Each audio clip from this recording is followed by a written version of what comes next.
Hi, I'm Lauren Borderkins, and I'm going to discuss how teacher expectations can either harbor or prevent cheating in the classroom. We'll do a brief introduction over the topic, along with some statistics on cheating, what harbors cheating, what prevents cheating, the expectations of students from teachers, and the expectations of teachers from students and the schools, some other factors that may be related to student cheating, how it relates to the Bible, and then a conclusion. You may have heard of various different ways that students cheat. Some of them use technology like an iPhone where they'll put answers on their phone and then nonchalantly try to access the phone during an exam. Some of them will write on their hands and then look at that during an exam. And others will try to look at their neighbor's paper to see if they can grab an answer off of there that they may not know. In the textbook, Communication for Teachers, Chesbrough and McCroskey tell us that expectations between teachers and students are mutual, and it can create a cycle. And we'll talk a little bit about how teacher expectations, whether good or bad, will create a cycle for either academic dishonesty or academic integrity. Let's talk a little bit about some statistics of cheating. Rutgers business professor Donald McNabb, along with colleagues Katz, surveyed thousands of high school juniors and seniors and found that 74% have admitted to cheating at least once or more in the past year, and 59% of them admitted to plagiarism violations. And in Education Digest, Bushweller found that 9 out of 10 teachers believe cheating was a problem in their school. So this is an issue that definitely needs to be addressed, as student cheating is prevalent and teachers are noticing it.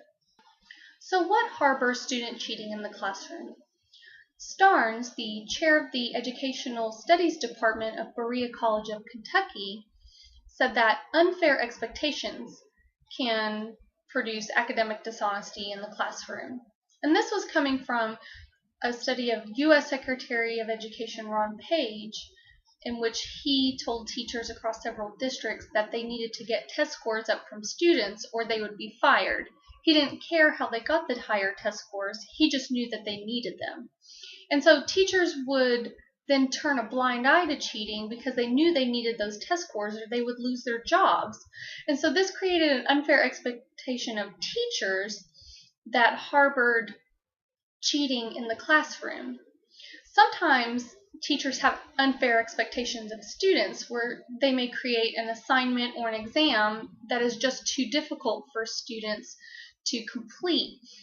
And when students found that an assignment or exam was too difficult, they were more likely to justify cheating on that assignment or exam. Also, unclear expectations can harbor cheating in the classroom. If a student doesn't know what is expected of them and the consequences that may arise from academic dishonesty, then what's keeping them from violating acts of academic integrity? And sometimes a student doesn't know what plagiarism is, and so they could unintentionally commit violations of plagiarism because they didn't know how to cite properly. So how can we as teachers prevent student cheating in the classroom? Chesbrough and McCroskey state that students have expectations of teachers and how we should behave in the classroom. Carter and Punyanat Carter wrote an article in the Journal of Instructional Psychology where they found students appreciated and preferred teachers who addressed concerns of academic dishonesty and were more engaged in the classroom. Those students were more likely to engage in academic integrity rather than academic dishonesty. Another way teachers can prevent cheating in the classroom is by having very clear expectations of their students. McCabe and colleague Trevino found that schools that implemented honor codes were 25% less likely to have violations of academic integrity. This was because students were able to be a part of the process of creating the honor code, and so they had a say in it, as well as parents and other Board of Education members and teachers, and they were able to create, and so everybody knew what was expected of the students. Another way is to hinder the unintentional aspect of academic dishonesty, which is through plagiarism. And a lot of teachers will use Turnitin.com or SafeAssign that shows students the percentage of what they've done that is considered plagiarism. And this will help students know what they can and what they can't do as far as writing, and that they need to have original content. And a lot of times, students who know they're going to be submitting to websites or software such as this are less likely to plagiarize because they know they're going to be caught. So let's have an overview of expectations. Teachers obviously have expectations of students. We want them to pay attention in class, we want them to absorb the information that's being presented, and we want them to make good grades. We want to see them succeed. Students in schools also have expectations of teachers. They expect us to act a certain way in the classroom, address students' concerns, and be engaged in the classroom. Expectations, whether they're for students or teachers, should be very clear and explicit. Everybody should know what is exactly expected of them and what would happen if they deviate from those expectations. Expectations should also be reasonable. They should not be unfair or too difficult. They should be attainable. Somebody should actually be able to obtain or reach the expectations of another person, regardless of whether it's for a student or a teacher. Now that we know more about student and teacher expectations, is it possible that there are other factors encouraging student cheating in the classroom?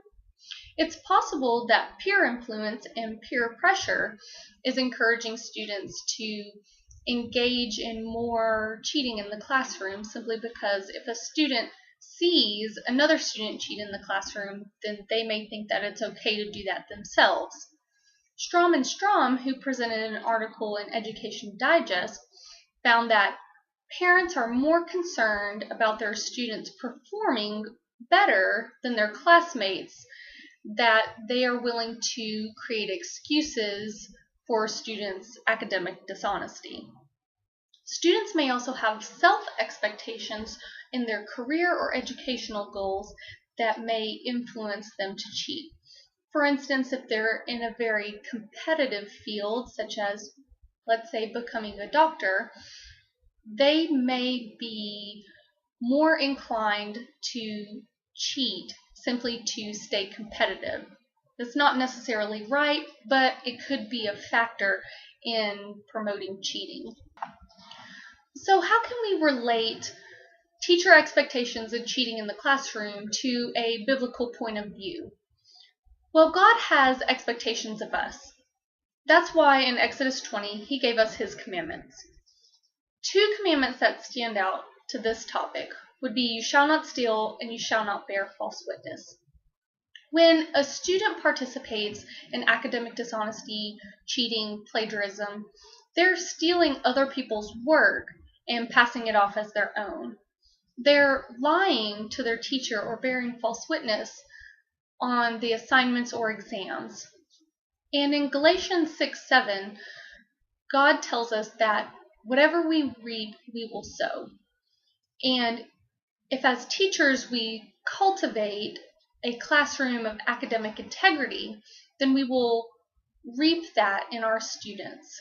But if we sow a culture of academic dishonesty, then that's what we will reap from our students.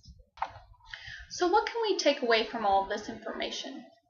We know that both teachers and students have expectations of each other.